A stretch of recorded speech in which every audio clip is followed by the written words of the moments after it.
Malapit sa bahay ito, mga 10 minutes. Minutes guys.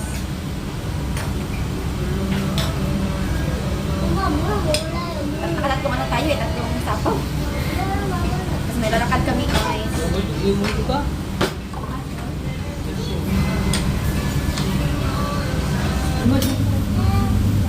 Hindi niya bata. Yan kita mo kayo. Huwag sa kumol kaya. So yan, Yeah.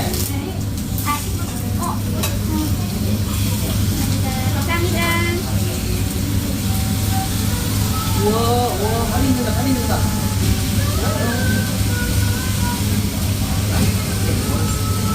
Yan, lang. Waiting yung box.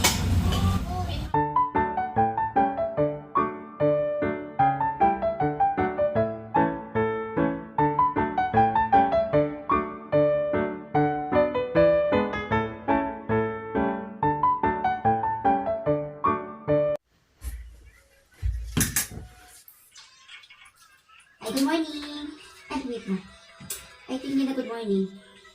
Good afternoon na guys. Mag-alauna ng hapon. Oh my God, sobrang late namin. Kasi late kami kumising dahil sobrang namin sa probinsya guys. And kahapon, sobrang pagod kami galing sa Busan. Dito kami guys, umuni sa probinsya na naman. Dumaan kami sa Changwon kasi dinala namin si Sungnam, yung pamangkin ni Upa. Sabay na kami dito sa Hadong, pauwi.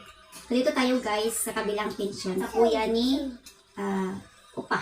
Ayan, so lumapit na ako guys kasi baka hindi niyo ako naririnig sa malayo. Ayan, so good afternoon everyone. Hello guys. So dito kami ulit sa probinsya. Kahapon kami nagbiyahe from Busan, siguro mga 6:30. Kasi si Kuring is out niya mga 5. So, antay muna namin si Kuring guys before kami nagbiyahe papuntang probinsya. And 3 nights, 2 days kami dito sa probinsya kasi bukas kami uuwi papuntang Busan ng gabi. Kahapon, dumating kami late, mga 10:30 yata yun. Pagdating namin guys doon, dito is sira pa yung heater doon sa kabilang pension house na yung name kung saan kami lagi nagtatambay. Yung sa may tindahan ba. Yung pension house ng kuya niya, may mga nagre-rent dito guys. Kasi upahan siya, inistayhan din. Ayan, so nagre-rent dito sa baba. Matagal na yan sila. Ayan. So kahapon lang kami kinatok. Kasi yung ingay siguro sa mga bata kasi medyo late night din kasi yun.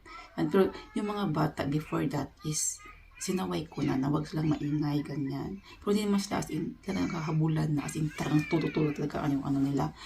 Yung mga Koreans kasi very sensitive sila lalo na pag mga ingay pag about sa mga kids, di ba? So kinatok kami guys.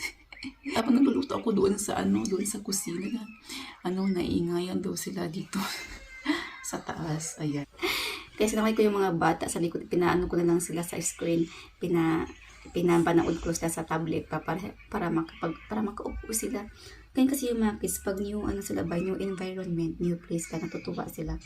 Ayan, hindi naman sobrang talaga yung mga kids. Pag-gising namin kayo ng umaga, sabi ko nga, mag-ano na lang kayo, mag-screen na lang kayo, huwag muna kayo tawag ito, yung lakad-lakad ba kasi, punin mo lakad-lakad, kaya dahan-dahan yung mga bata kasi, minsan yung lakad nila is medyo, din ba yung maingay.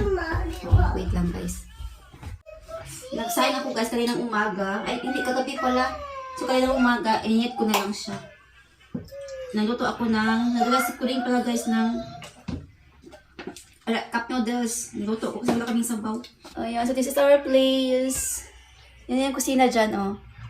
Ayan. So, mga nakapawad sa aking vlog before, guys, na-feature ko na to.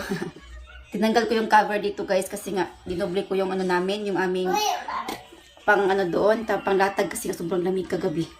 Kahit nakaon yung heater as in. Tignan nyo naman yung Ganyan lang siya. Ayan. Yung view. Tingnan nyo, ang ganda ng view dito, ha.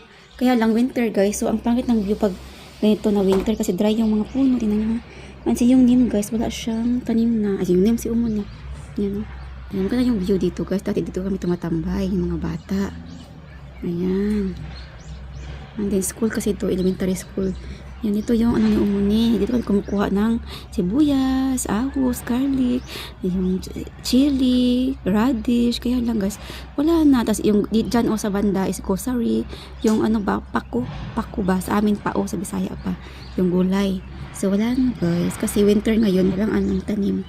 So mag-start na naman yan sa spring. By next month siguro magtatanim si na Umuni. Yan, talong dito. Dito kayo kumain ng talong.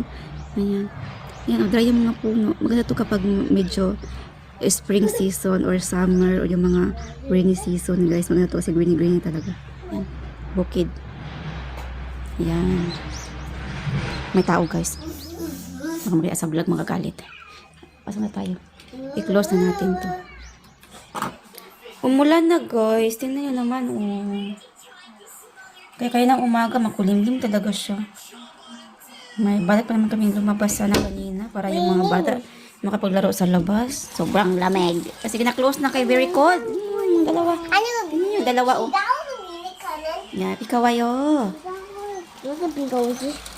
Sinta tuktamin mo.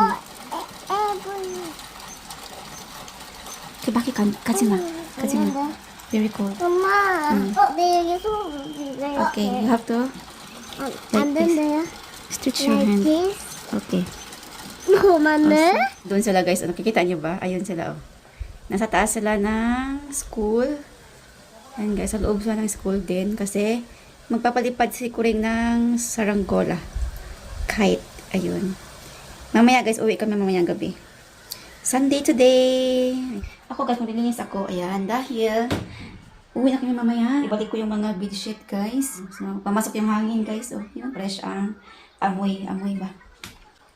Pala dito, buksan ko to dito sa may labas. Ito yung main door.